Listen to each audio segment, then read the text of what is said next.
Olá, muito obrigado pela companhia aqui no canal do YouTube da Zippac Brasil. Esse é o Zippac Talks e hoje a gente tem uma presença muito especial. Vamos conversar com a professora Cristina Satoreto. Ela é professora de embalagens da ABRE, Associação Brasileira de Embalagens, pesquisadora do Centro de Inovação da FGV e a ESP e co-criadora do Hub Incríveis. O assunto da nossa conversa hoje é sustentabilidade, principalmente no contexto do pós-consumo. Professora, muito obrigado pela sua participação aqui no Zippac Talks. É um assunto que está cada vez mais na agenda do mercado, não é mesmo? É isso mesmo, Fábio. Muito obrigada pelo convite. Estou muito feliz de participar do Zippac Talks e estou aí à disposição para a gente bater um papo sobre isso. Realmente, essa questão da disposição das embalagens, principalmente, e de materiais pós-consumo, é uma questão muito importante para a sociedade, né?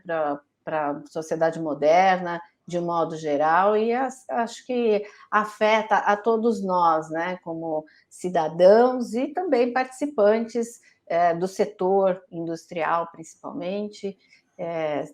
Então, acho que é um tema que merece a nossa atenção, com certeza. Perfeito, professora. E quais são as principais agendas desse tema? O que as empresas, as instituições de pesquisa estão colocando aí como pauta, como tendências aí Uhum. para os próximos anos? Bom, quando nós falamos de resíduos pós-consumo, nós estamos olhando esse tema dentro de uma perspectiva da economia circular. Então, esse tema da economia circular é um tema que cada vez mais está na pauta das empresas, porque realmente ele faz muito sentido para o contexto industrial. As empresas tratam de questões dos objetivos de desenvolvimento sustentável, né, definidos pela ONU como os objetivos para 2030. De um modo geral, acho que as empresas todas se sentiram mais interessadas em atender esses requisitos de sustentabilidade, tendo esse direcionador, que são esses objetivos. Só que a visão da economia circular, ela traz assim, um olhar mais prático para indústrias que estão inseridas em cadeias, né? Então, e que precisam da colaboração dos vários elos dessas cadeias para realmente atingir esses objetivos. E aí, os princípios da economia circular, a gente é bom trazer aqui para essa conversa, eles envolvem tanto a redução da extração de matérias-primas, né, então de recursos naturais, quanto a disposição inadequada desses recursos. Tá? Então, nós temos os dois lados, né, os dois ângulos de visão. Esse olhar sobre os resíduos pós-consumo, nós estamos, então, focando nessa parte final da cadeia, onde a gente, pensando na cadeia, a indústria de bens de consumo desenvolve um produto, tem uma aquisição das embalagens, embala seus produtos, envia esses produtos para os canais de vendas, canais de distribuição. Os consumidores adquirem os produtos e, após a utilização desses produtos, existem, então, os resíduos, que são, basicamente, as embalagens e também resíduos do produto em si, que também requer uma atenção para eles. Se nós pensarmos, então, com relação às embalagens, de um modo geral, nós sabemos que as embalagens podem ser recicladas e também podem ser reinseridas nesse sistema produtivo de várias formas, né? Então, podem ser as embalagens ser reutilizadas, como nós temos o caso de embalagens de vidro para bebidas, embalagem de PET, que são higienizadas e reinseridas, reenvasadas, e ficam, então, ali dentro de um ciclo que, dependendo do material, pode ser de 10 a 20, 30 vezes de reutilização, dependendo do caso, dependendo da tecnologia. Outros materiais, eles vão ser reinseridos através da reciclagem, ou seja, é o reaproveitamento daqueles materiais de uma forma que eles possam ser transformados em novas embalagens, em outros produtos que não sejam necessariamente embalagens, e de uma forma ideal, nós esperamos que essas embalagens, esses materiais sejam transformados no mesmo tipo de embalagem, ou seja, uma embalagem, se é alimentícia, que então seja para embalar novamente um produto alimentício.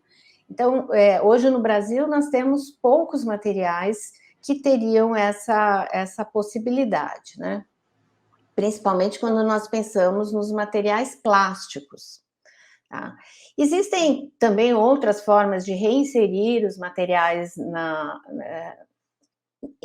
que não seja na mesma cadeia, mas em outras cadeias também. Isso é uma prática bastante utilizada e que também ela é recomendada, né?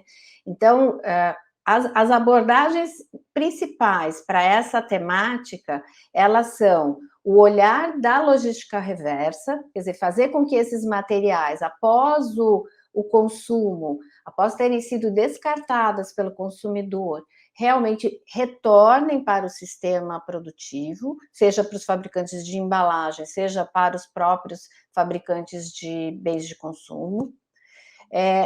A outra questão é a mitigação, é evitar que ocorra essa perda, que vamos dizer que é um desperdício, na verdade. Quando a gente joga uma embalagem no lixo, a gente está, de certa forma, desperdiçando material.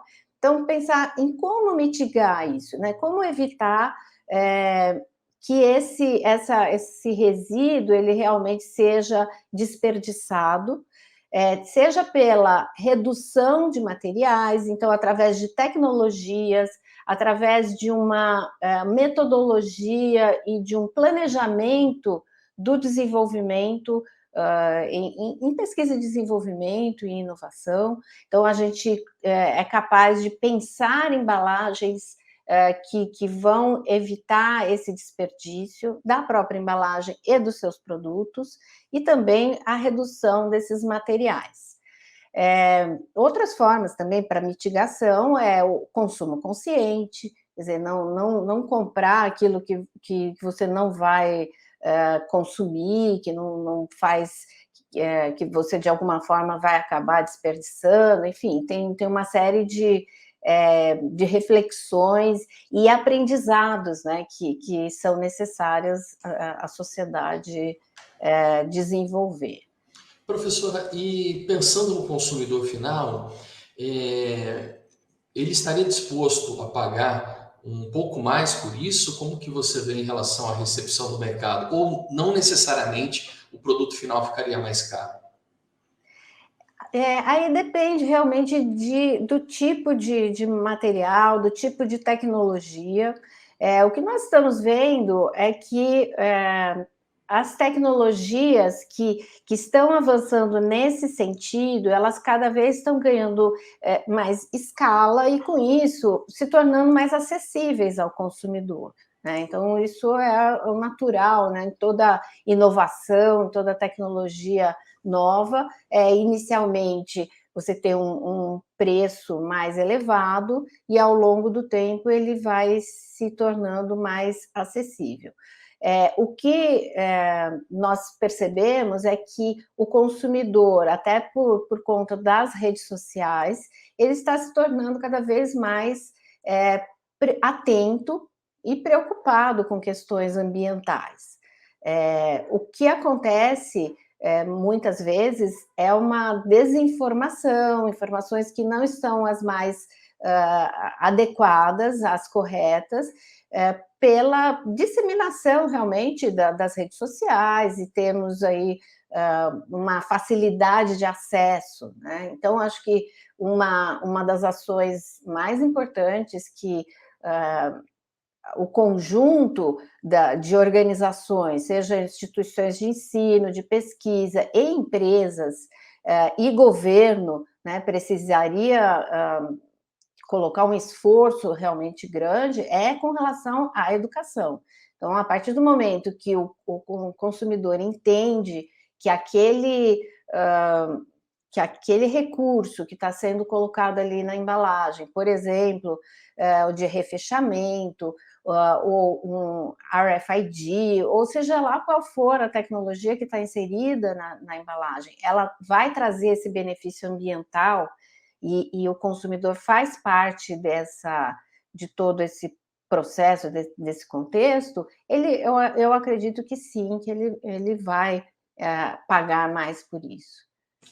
Professora, e quais são algumas iniciativas mais práticas que estão ocorrendo no âmbito tanto da ABRE, enfim, na qual a senhora é professora, também do Hub Incríveis? Conta um pouquinho para a gente as iniciativas que estão ocorrendo nesse sentido.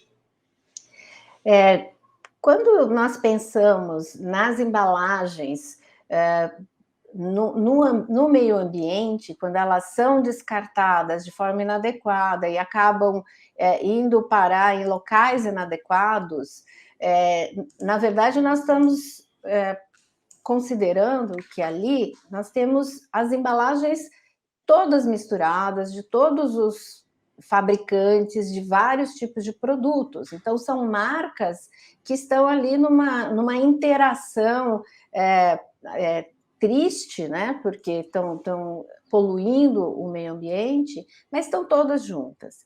Então, se o problema ele acaba sendo, de certa forma, coletivo com relação a essas empresas, a solução ela também tem que ser coletiva. Então, acho que o principal avanço que nós temos visto né, com relação a isso é a colaboração entre as empresas. Então, nós vemos assim, uma série de iniciativas de colaboração que envolvem, inclusive, concorrentes de um mesmo mercado, de uma mesma categoria de produtos, inclusive, que já entenderam que é impossível resolver esse problema sozinho, de uma forma isolada, que elas precisam, então, se aproximar e trabalhar em conjunto. Isso traz a vantagem de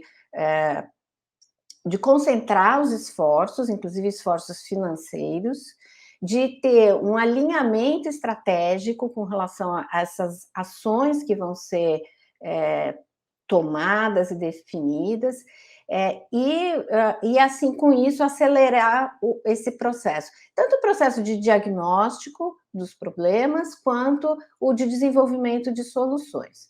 O Hub Incríveis é uma dessas iniciativas que é focada em soluções pós-consumo, ou em pensar as embalagens no pós-consumo e buscar soluções de forma colaborativa. Então, é uma iniciativa que atua com projetos práticos, realmente aplicáveis, que envolvem desde uma análise territorial, onde se busca ali entender um território, entender as entradas e as saídas desses materiais de embalagem, da onde os materiais vêm, em que quantidade, o que acontece com esses materiais após o consumo, como é feita a administração pública de gestão desses resíduos, e após essa fase de diagnóstico, trabalhar numa fase de intervenção mesmo, pensar em soluções que realmente reduzam aqueles índices que foram mensurados na fase anterior de diagnóstico. Isso é um exemplo dos projetos. Uma outra linha de projetos envolve a atuação em problemas específicos da cadeia, então, entre eles, a situação dos catadores de resíduos, né, catadores que atuam em cooperativas ou em associações, ou que sejam autônomos, então, uma classe profissional que faz parte de todo esse processo, esse contexto de logística reversa, e que tem uma série de dificuldades, de questões de estar informal, né, de um trabalho informal que ele não é mensurado, não tem, muitas vezes, a proteção que um trabalhador precisa ter para trabalhar no tipo de atividade que eles trabalham. Outras questões também se referem à flutuação dos preços dos materiais que eles comercializam. Então, realmente é um problema bastante complexo, que envolve uma multiplicidade de stakeholders e que precisam, de alguma forma, ser articulados para, em conjunto, buscar soluções para essa questão tão relevante aí da sociedade. Então, são projetos desse tipo, assim, que envolvem múltiplos stakeholders. Professora, muito obrigado pela sua participação aqui no nosso ZIPAC Talks, conversa muito produtiva, que vai render outras conversas, inclusive, por conta aí da relevância do tema. Eu queria deixar o espaço agora para a senhora fazer as considerações finais a respeito desse tema e antecipar para a gente, né? A gente já está falando de futuro, o que vem por aí, né? Quais são as principais, nessas reflexões finais, o que a gente pode esperar, inclusive nesse cenário pós-pandemia, de recuperação econômica que tanto a gente está esperando. Ok. Bom,